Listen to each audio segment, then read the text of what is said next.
Hello students, once again welcome to Sri Vidyaradhan Academy, Nanded. This is your Mukesh sir और बच्चे मुझे प्यार से मिस्टर बेंजीन बोल के बुलाता है। आज ऑर्गेनिक केमिस्ट्री का वन मोर एक इम्पॉर्टेंट टॉपिक लेके आया हूँ। सो वेरी वेरी इंपॉर्टेंट है और बहुत सारे बच्चे इसको लेके थोड़ा कंफ्यूजन में होता है and this is going to be very important concept है and the students will get lot of confusion with respect to this concept which is called stability of resonating structures. मतलब ये रेजोनेटिंग स्ट्रक्चर का stability कैसा decide करना है और resonating structure का stability कैसा होता है, तो कोई कंपाउंड दिया तो उसका रेजोनेंस कैसा डिसाइड करना है, विच is more stable which is less stable, उसके बारे में कुछ एग्जांपल्स लेके कुछ क्वेश्चंस लेके और प्रीवियस एंट्रेंस और जेई और नीट में पूछा वाला काइंड ऑफ क्वेश्चंस लेके हम डिस्कस करने के लिए कोशिश करेंगे. So let's start in terms of the stability of resonating structures. तो रेजोनेटिंग स्ट्रक्चर्स का स्टेबिलिटी डिसाइड करने के टाइम पे हमको कैसा करना होगा, क्या क्या पॉइंट्स को ध्यान में रखना है, वो सबसे ज्यादा इंपॉर्टेंट होगा. उसको वन बाय वन हम फोकस करने के लिए कोशिश करता है. फॉर एग्जाम्पल मैंने ऐसा बोल रहा हूं रेजोनेटिंग स्ट्रक्चर्स ऑफ स्टेबिलिटी और स्टेबिलिटी ऑफ समझो रेजोनेटिंग स्ट्रक्चर का स्टेबिलिटी. तो कैसा देखना है, फर्स्ट केस एक कंपाउंड है ए, इसका रेजोनेटिंग स्ट्रक्चर से 0, मतलब उस कंपाउंड में कुछ रेजोनेटिंग स्ट्रक्चर सी नहीं है.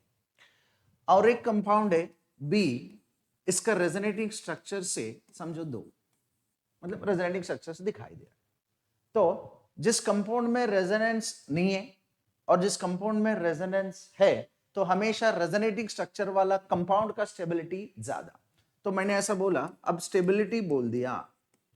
अगर आप स्टेबिलिटी के बारे में बात किया, so it's very simple, B is greater than A. हो गया. मतलब जिस कंपाउंड में रेजोनेंस के वजह से स्टेबिलिटी क्यों आ रहा है, तो आपको तो पता है resonance is an hypothetical phenomena just because of energy distribution between the molecule. So overall molecule का एनर्जी कम होता है, तो stability is always inversely proportional to energy. यही कॉन्सेप्ट को ध्यान में रखना है. सो देयरफॉर ये ऐसा मान लो मैंने ऐसा और एक कंपाउंड लिया X जिसका RS स्ट्रक्चर से 2 आ रहा है, और एक कंपाउंड है Y समझो जिसका RS स्ट्रक्चर 4 आ रहा है. तो इन दैट केस यहां रेजोनेंस नहीं है, यहां रेजोनेंस है, बट यहां दोनों में भी रेजोनेंस है. तो अब दोनों में भी रेजोनेंस हुआ तो स्टेबिलिटी मोर रेजोनेटिंग स्ट्रक्चर्स को देखना है. तो more resonating structure is more stable. ये Y is greater than X. तो more is the resonating structure, stability is more. हाँ, क्या सर ये कंडीशन हमेशा ट्रू होता है क्या? कंडीशन हमेशा ट्रू होता है क्या बोलो तो एक अलग केस जनरेट होता है. अलग केस क्या होता है अपने लिए देखो. There is concept is called equivalent RS and non equivalent RS. मतलब equivalent RS non equivalent RS का मतलब है अब दो भी रेजोनेटिंग स्ट्रक्चर्स लिखे हैं, सो वो दोनों एक दूसरे को सेम दिखना है. अगर ऐसा बोल रहा है for example RC double bond O minus, ठीक है, और मैंने इसका रेजोनेटिंग स्ट्रक्चर एक ऐसा और एक ऐसा. अब इसका रेजोनेटिंग स्ट्रक्चर मैंने ऐसा लिखा तो क्या होगा, RCO माइनस अनि डबल बॉन्ड O. क्या ये दोनों रेजोनेटिंग स्ट्रक्चर देखे तो एक दूसरे को सेम है, तो हम इसको बोलना है two equivalent RS, which means both the resonating structures are same. That means these two structures share the energy equally. So that means these two are known to be equivalent RS. Suppose मैं ऐसा कोई phenoxide ion लिया, इसका resonating structures कोशिश किया. ऐसा क्या इसका रेजोनेटिंग स्ट्रक्चर्स मैं लिखने के लिए ट्राई किया, तो क्या ये माइनस डबल बॉन्ड O ये ऐसा होगा, और जब ये ऐसा हुआ तो फिर ये क्या माइनस डबल बॉन्ड O. मान लो ये स्ट्रक्चर ऐसा बोल दिया, तो इसका और एक रेजोनेटिंग स्ट्रक्चर्स, ये थोड़ा आपको रेजोनेटिंग स्ट्रक्चर्स का थ्योरी थोड़ा आइडिया होगा तो स्ट्रक्चर्स कैसा लिखना होगा तो ये आ जाएगा. मैंने जस्ट सिर्फ स्टेबिलिटी ऑफ रेजोनेटिंग स्ट्रक्चर में फोकस कर रहा हूं क्योंकि एग्जाम में यहां से ज्यादा क्वेश्चन पूछता है। तो ये ऐसा फिर ये ऐसा, तो इसका रेजोनेटिंग स्ट्रक्चर के केस में क्या ये ऐसा दिख के O माइनस ऐसा आएगा। अब ये दोनों को चेक करो, इसमें देखे तो 5 रेजोनेटिंग स्ट्रक्चर से, बट इसमें देखे तो 2 ही रेजोनेटिंग स्ट्रक्चर से। बट द प्रॉब्लम इज ये 5 इक्विवेलेंट नहीं है, so all are non equivalent. So number wise 5 है बट इक्विवेलेंसी में नहीं है, नंबर वाइज कम है बट इक्विवेलेंट है। ये सिचुएशन आया तो ऑल दो नंबर कम भी होने दो, इक्विवेलेंट रेजोनेटिंग स्ट्रक्चर्स का स्टेबिलिटी ज्यादा होता है कंपेयर टू नॉन इक्विवेलेंट। ये बहुत इंपॉर्टेंट पॉइंट है। मतलब जिसमें इक्विवेलेंट आरएस आता है उसका स्टेबिलिटी ज्यादा होता है, भले उसके नंबर भी कम होने दो। बोलता है ना, क्लास में पढ़ने वाला बच्चा है, अच्छा बच्चे, कम हुआ तो भी चलेगा, नहीं पढ़ने वाले बच्चे है हजारों रह के, ऐसा सिंपल एनालॉजी का जैसा। तो इसका मतलब यह है कि जो equivalent RS is more stable compare to non equivalent, therefore number भी कम है, सो देयरफॉर इसका स्टेबिलिटी ज्यादा। ये सबसे ज्यादा इंपॉर्टेंट है। और इक्विवेलेंस दोनों में कंपेयर किया तो तब तो नंबर चेक करना पड़ेगा। R C double bond O, C double bond O minus, इसका रेजोनेटिंग स्ट्रक्चर मैंने ड्रॉ किया तो R S O minus double bond O, double bond O, R S ये ऐसा और एक double bond O, O minus आणि डबल बॉन्ड ओ। ये तीनों इक्विवेलेंट है बट यहां 3 आ गए ना, तो इसका मतलब ये तीनों में स्टेबिलिटी चेक करना होगा तो इसका स्टेबिलिटी ज्यादा, ठीक है, because they are an equivalent. Now the question is point number 1, जिसमें रेजोनेंस नहीं है और जिसमें रेजोनेंस है, तो रेजोनेंस वाला स्टेबिलिटी ज्यादा कंपेयर टू नॉन रेजोनेंस। और 2 कंपाउंड्स में रेजोनेंस है, जिसमें रेजोनेटिंग स्ट्रक्चर्स ज्यादा, उसका स्टेबिलिटी ज्यादा कंपेयर टू रेस। और उसके बाद क्या कंडीशन देखना है, वो रेजोनेटिंग स्ट्रक्चर में क्या इक्विवेलेंट है या नॉन इक्विवेलेंट है। मतलब इक्विवेलेंट रेजोनेटिंग स्ट्रक्चर का स्टेबिलिटी ज्यादा कंपेयर टू नॉन इक्विवेलेंट। अच्छे पढ़ने वाले बच्चे है, क्वालिटी ज्यादा कंपेयर टू नहीं पढ़ने वाले बच्चे में, तो वो ऐसा कंपैरिजन से बात करता है। नाउ द क्वेश्चन इज, ये दोनों इक्विवेलेंट है तो दोनों का स्टेबिलिटी सेम है। अब यहां 5 दिया तो मैंने ऐसा पूछा, सर ये पांचों में किसका स्टेबिलिटी ज्यादा, क्योंकि ये दोनों तो इक्विवेलेंट है तो इक्वली स्टेबल है, ये दोनों तो इक्विवेलेंट है इक्वली स्टेबल है, बट ये 5 इक्विवेलेंट नहीं है, सो देयरफॉर इक्वली स्टेबल तो नहीं है। तो फिर कैसा डिसाइड करना है स्टेबिलिटी, उसके लिए कुछ सेटअप रूल्स यूज करता है। वो रूल्स मैंने जो बताऊंगा, मैंने जो लिखवाऊंगा, उसी ऑर्डर में वो रूल्स को फॉलो करो। 99% तुम्हारा क्वेश्चन रेजोनेटिंग का स्ट्रक्चर के खिलाफ जो भी आता है उसका स्टेबिलिटी इजी हो जाता है। मतलब it is mandatory that you must follow the rules as same. For example rules कैसा होता है, मतलब बिटवीन रेजोनेटिंग स्ट्रक्चर स्टेबिलिटी, मतलब रेजोनेटिंग स्ट्रक्चर्स में किसका स्टेबिलिटी कैसा है ये डिसाइड करना है। रेजोनेटिंग स्ट्रक्चर में किसका स्टेबिलिटी, उसके लिए रूल नंबर 1 बोल दिया। 1 is more pi bond is more stable. अच्छा, बुक्स ने इसको क्या लिखता है, मोर नंबर ऑफ कोवेलेंट बॉन्ड्स बोल के लिखता है। कोवेलेंट बॉन्ड बोलो तो हम सिग्मा पाई दोनों को इंक्लूड करता है, लेकिन लॉजिक क्या है, कभी भी रेजोनेटिंग स्ट्रक्चर में सिग्मा बॉन्ड्स को मूव ही नहीं करेंगे हम। जब सिग्मा बॉन्ड्स को मूव ही नहीं कर रहा है तो उसको काउंट करने का क्या जरूरी है, कितना भी रेजोनेटिंग स्ट्रक्चर्स होने दो, number of sigma bonds will remain same. Therefore आपको पाई बॉन्ड देखना आया तो काम खत्म। तो इसका मतलब मोर पाई बॉन्ड है तो स्टेबिलिटी ज्यादा है। इट्स वेरी सिंपल है, जिसमें मोर नंबर ऑफ पाई बॉन्ड दिखा उसका स्टेबिलिटी ज्यादा। तो मैंने एक एग्जांपल भी लेता हूं, R C double bond O, oxygen में ऐसा 2 लोन पेयर है और ये प्लस है, ये कंपाउंड रेजोनेंस होगा। देखो lone pair single bond positive charge, ये ऐसा। अब ये रेजोनेंस होने की वजह से क्या इसका resonating structure R C triple bond O, ये प्लस।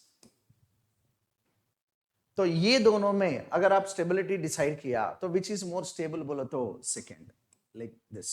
मतलब ये 2 है और ये 1 है, तो स्टेबिलिटी 2 इज ग्रेटर देन 1। बहुत सिंपल है, और ये क्वेश्चन ने प्रीवियस जेई ने पूछा है। तो if you are able to see more number of pi bond is a more stable. हो गया। मैंने और एक रूल बोलता हूं, रूल नंबर 2 समझो। Octet is more stable than non octet. मतलब each atom except hydrogen of puts, each atom का ऑक्टेट चेक करना है। अब उसमें ऑक्टेट है, उसका स्टेबिलिटी ज्यादा। ये कब देखना है? ये पाई बॉन्ड से मैच नहीं हो रहा है तो पहले तो पाई बॉन्ड ही देखना है। पाई बॉन्ड देखने के बाद उसे मैच नहीं हो रहा है तो फिर ऑक्टेट को चेक करना है। देखो इसी कंपाउंड एग्जांपल लिया तो इसमें ऑक्टेट नहीं है, क्योंकि कार्बन को सेक्सटेट है, 6 इलेक्ट्रॉन्स है। बट यहां कार्बन में ऑक्टेट है, यहां ऑक्सीजन में ऑक्टेट है। And just because of this reason इसका स्टेबिलिटी ज्यादा और इसका स्टेबिलिटी कम। Okay, now when I come to the तीसरा रूल नंबर 3, तो neutral is more stable than charged. मतलब न्यूट्रल का स्टेबिलिटी चार्ज से ज्यादा। बहुत सिंपल है, CH2 double bond CH Cl, ये लोन पेयर है, मैंने ऐसा रख दिया। समझो इसमें रेजोनेंस हो रहा है, इसका रेजोनेटिंग स्ट्रक्चर बनेगा। जब रेजोनेटिंग स्ट्रक्चर बन गया तो CH2 plus CH double bond Cl यानी प्लस, ऑफ कोर्स ये माइनस। अगर आप ये दो स्ट्रक्चर चेक किया तो नंबर ऑफ पाई बॉन्ड्स दोनों में सेम है, दोनों में भी ऑक्टेट है। मतलब ये दो रूल्स गया, तो बच गया क्या है? न्यूट्रल यानी चार्ज्ड। तो न्यूट्रल यानी चार्ज में किसका स्टेबिलिटी ज्यादा? Neutral is more stable than the charge, therefore ये स्टेबिलिटी ऑर्डर। मैं आपको बताऊं, मैक्सिमम क्वेश्चंस, मतलब maximum questions will solve with respect to these 3 points. अगर आप दीस 3 पॉइंट्स को बहुत अच्छी तरह से समझा तो मैक्सिमम क्वेश्चन सॉल्व हो जाएगा। मतलब क्या देखना है? नंबर ऑफ पाई बॉन्ड, क्या देखना है? ऑक्टेट, और क्या देखना है? न्यूट्रल। ये ऑर्डर तुम अच्छी तरह से याद रखेंगे तो इजी हो जाएगा। ऑफ कोर्स PON मतलब pi bond, octet, and nitrogen, sorry lone pair, sorry neutral. तो ये देखना है, और ऑर्डर में हमेशा ध्यान में रखना है, while checking into the order first priority goes for this, और उसके बाद दिस, और दिस के बाद दिस। तो you have to check the order in this way only, which is very important. अच्छा सर इससे मैच नहीं होगा तो क्या होगा? तो और एक रूल है, मतलब ऐसा भी और एक दो रूल हैं। तो रूल नंबर 4 बोला, अब मैंने रूल नंबर 4 बोल के बोल दिया। अब रूल नंबर 4 के केस में you have to check among the charge species में क्या होता है? लाइक चार्जेस मतलब क्या है? मतलब प्लस प्लस होने दो या माइनस माइनस होने दो, हम उसको लाइक चार्जेस बोलता है। प्लस प्लस होने दो, माइनस माइनस होने दो, लाइक चार्जेस शुड बी फार, है ना? सेम चार्जेस हुआ तो ये एक दूसरे को दूर रहना है, they are not expected to be very close, ठीक है? और स्टेबिलिटी के पॉइंट ऑफ व्यू में अगर अपोजिट चार्जेस आया, मतलब अपोजिट चार्जेस आया, तो अपोजिट चार्जेस में plus minus they should be close, ये इंपॉर्टेंट है। मतलब ये इंपॉर्टेंट है, सेम चार्जेस आया तो प्लस प्लस चार्जेस आया, they should be far, and opposite charges आया they should be close. Of course opposite gender will attract and same gender will repel, so therefore plus minus get attract and plus plus will get repel, minus minus will get repel, ठीक है? तो opposite charges के case में ऐसा देखता है। अगर ऐसा मैच नहीं हुआ तो हमें रूल नंबर 5 देखता है, more electronegative element is comfortable with a negative charge. Right, और more electropositive element is comfortable with positive charge. ये सबसे ज्यादा इंपॉर्टेंट है। प्रॉब्लम क्या है ना, बच्चे ने क्वेश्चन सॉल्व करने के टाइम पे उनका फर्स्ट प्रायोरिटी इधर रखता है, ये रखने की वजह से तुम्हारा क्वेश्चन रॉन्ग हो जाता है। तो ये ध्यान में रखना है, मोर इलेक्ट्रोनेगेटिव एलिमेंट के ऊपर नेगेटिव चार्ज है, उसको फर्स्ट प्रायोरिटी के जैसा नहीं रखना है, that has to be last priority in our case. ठीक है, सो उसको जोश में आके पहले प्रायोरिटी में मत रखो, तो ये लास्ट में चेक करना है। फॉर एग्जाम्पल, एक बार जेई ने ये क्वेश्चन पूछा था, कैसा पूछा है देखो, क्वेश्चन ऐसा था, CH2 double bond N double bond N, ये प्लस चार्ज, ये माइनस। अगर ये कंपाउंड में रेजोनेंस हुआ तो क्या रेजोनेटिंग स्ट्रक्चर हम ऐसा लिख सकता है? मैंने ऐसा लिखा, तो CH2 minus N triple bond N, ये ऑलरेडी प्लस था और ये चार्ज न्यूट्रलाइज हो जाएगा, बस इतना ही डिफरेंस है। मैंने पूछा ये दोनों में स्टेबिलिटी ऑर्डर डिसाइड करो। अगर आपसे पूछ रहा है ये दोनों में स्टेबिलिटी ऑर्डर कैसा डिसाइड करना है, तो स्टेबिलिटी ऑर्डर डिसाइड करने के लिए, स्टेबिलिटी ऑर्डर डिसाइड करने के लिए क्या पहले क्या चेक करना है, नंबर ऑफ पाई बॉन्ड्स। देखो यहां 2 पाई बॉन्ड्स है, यहां भी 2 पाई बॉन्ड्स है, तो number of pi bond same है। और दोनों में चेक करो, ईच एटम के पास ऑक्टेट होगा, तो ऑक्टेट से भी मैच नहीं हो रहा है। तो दोनों में चेक करो, दोनों भी न्यूट्रल नहीं है, that means both are charged. और दोनों चार्ज्ड है तो हम बोलता है like charges should be far and opposite charges should be close. अगर ऐसा देख लिया, देखो दोनों चार्जेस अपोजिट है बट दोनों का डिस्टेंस भी सेम है, सब चले गया। अब लास्ट वाला क्या बचा, तो लास्ट वाला क्या बचा, इसमें ये चेक करने का नेगेटिव चार्ज कहां पे है, क्या ये कार्बन है और ये नाइट्रोजन है, क्या मोर electronegative element better on the nitrogen, therefore first is more stable then second. देखा कितना इजी है, मतलब जस्ट तुमने ये पॉइंट्स को ध्यान में रखो, ये पॉइंट्स को ध्यान में रखे तो तुम हर क्वेश्चन सॉल्व करने में तुम्हारे लिए इजी होगा, ठीक है ना। फॉर एग्जाम्पल मान लो मैंने बेंजीन लिया, मिस्टर बेंजीन लिया, तो ये दोनों का रेजोनेटिंग स्ट्रक्चर्स देखा, क्या ये दोनों का रेजोनेटिंग स्ट्रक्चर्स एग्जैक्टली एक दूसरे को सेम है? बोलो तो ये बोलता है 2 इक्विवेलेंट RS, सच है। अगर ये 2 इक्विवेलेंट RS हुआ, क्या दोनों का स्टेबिलिटी सेम है? तो इक्विवेलेंट हुआ। मैंने ऐसा पूछा, सर बेंजीन के जगह मैं नाफ्थलीन लेता हूं तब क्या होगा, बेंजीन के जगह मैं नाफ्थलीन लेता हूं तब क्या होगा। देखो नाफ्थलीन में क्या क्या लिख सकता है, double bond double bond double bond, फिर अल्टरनेटिव में एक, देखो मैंने इधर एक लिखा इधर एक लिखा, क्या नेक्स्ट स्ट्रक्चर कैसा लिख सकता हूं, टारगेट ऑन दिस रिंग, तब ये ऐसा। नेक्स्ट कैसा लिख सकता हूं, कोशिश करते हैं, राइट। अगर मैंने ऐसा कर दिया तो क्या ऐसा ऐसा ऐसा ऐसा। तो नाफ्थलीन का रेजोनेटिंग स्ट्रक्चर्स मैंने जो लिखा वो 3 है, लेकिन आप इस स्ट्रक्चर्स को क्लोजली ऑब्जर्व किया तो क्या मैं ये तीनों में स्टेबिलिटी डिसाइड करना, तीनों में स्टेबिलिटी डिसाइड किया तो देखो रूल्स क्या है, number of pi bond same, octet सब में है, सब न्यूट्रल है और किसी में भी चार्ज नहीं है।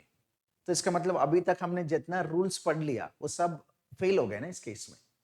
तो अब क्या करता है, ये स्ट्रक्चर को देखो, क्या इंडिविजुअली इसको देखिए तो क्या ये आपको एक बेंजीन के जैसा दिख रहा है, क्या मैं इसको भी इंडिविजुअली देखे तो क्या ये एक बेंजीन के जैसा दिख रहा है, मतलब ये दोनों बेंजीन टाइप कैरेक्टर इक्वल है। इधर आ जाओ, क्या ये इक्वली इंडिविजुअली देखे तो क्या ये बेंजीन के जैसा दिख रहा है, और इसको इक्वली देखे तो क्या ये बेंजीन के जैसा दिख रहा है, मतलब these two have an benzene kind of characters. अब इधर आ गए तो देखो ये एक ही आपको बेंजीन के जैसा दिखेगा, इसमें बेंजीन नहीं आ रहा है, आर यू गेटिंग दिस। तो अब इस केस में एक ही बेंजीन का जैसा दिखने लगा बट दोनों नहीं आया, दैट मीन्स ये दोनों का स्टेबिलिटी लगभग सेम है compare to this. That means ये और एक रूल के जैसा कहा जाता है, that is called price rule, right. Price rule ये बोलता है मोर बेंजीनाइड स्ट्रक्चर जिसमें रहेगा उसका स्टेबिलिटी ज्यादा। मोर बेंजीनॉइड मतलब बेंजीन टाइप, इसमें बेंजीन टाइप, इसमें बेंजीन टाइप, इसमें बेंजीन टाइप, इसमें बेंजीन टाइप, इसमें एक ही बेंजीन टाइप है, बोलते these two are more stable than this. तो 1 2 3 में देखे तो 1 is equally stable than 2 which is more stable than 3। ये नेक्स्ट रूल है प्राइस रूल।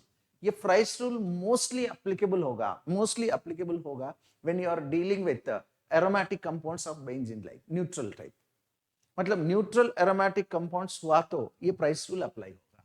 तो that is what the rule is, price rule is applied in case of benzene, is applied in case of naphthalene, is applied in case of anthracene। ये anthracene है, ठीक है। और applied in case of one more compound, this is called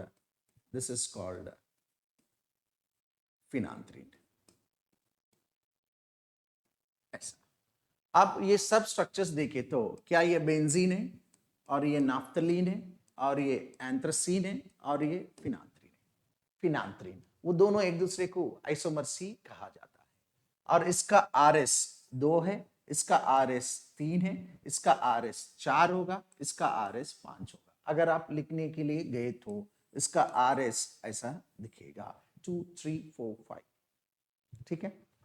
तो तुम्हारे लिए अगर इसके बेस्ड अगर क्वेश्चन सॉल्व करना होगा तो आप सोचो और कमेंट योर आंसर्स और comment your response with more stability order,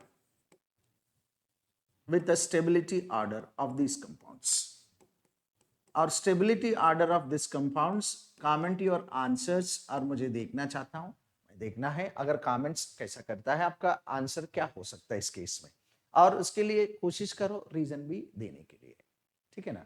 तो अभी ऐसा ये रूल्स सब अप्लाई करके तुम मैक्सिमम क्वेश्चन सॉल्व कर सकता है। एक क्वेश्चन देखो प्रीवियस एंट्रेंस ने पूछा है OH HCO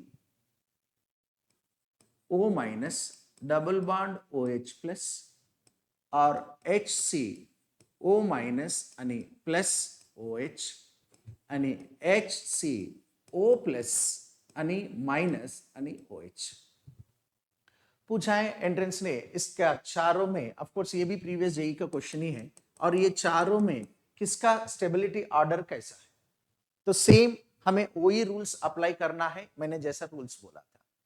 तो you try to apply this rules और comment your answer for this questions also. अगर ऐसा क्वेश्चंस अच्छा से सॉल्व करना है तो अच्छा से सॉल्व करना होगा, तो मैंने जितना जो पॉइंट्स बताया उसको अच्छा से ध्यान में रखो and definitely you are going to get the questions and solve the questions and let me know your comment on these questions, and thank you for watching, and once again we'll meet one more lecture. Have a good day. Thank you.